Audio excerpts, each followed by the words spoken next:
தேடினவருக்கு தெரியும் உங்கள் வேதனை என்னென்று சொல்லி, உங்கள் வலிகள் என்னென்று சொல்லி, உங்கள் உங்கள் உங்கள் உங்கள் கஷ்டங்கள் என்னென்று சொல்லி கஷ்டப்பட்டவருக்கு தெரியும். இன்றைக்கு ஒப்பு கொடுப்பீர்களா?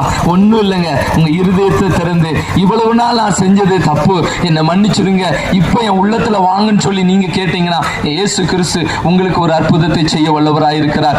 இன்று வரை நான் செஞ்சுட்டேன், இனிமே நான் செய்ய மாட்டேன், என் ஆண்டவரே என் உள்ளத்துல வாங்க. ஏதோ ஒருத்தன் கத்துறானே, இந்த வார்த்தை உண்மையா?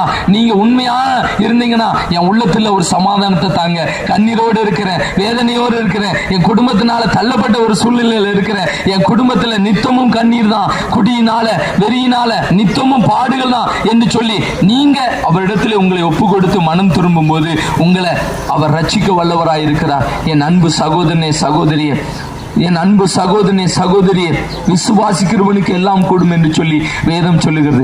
என் அன்பு சகோதரனே சகோதரியே, விசுவாசித்து நீங்க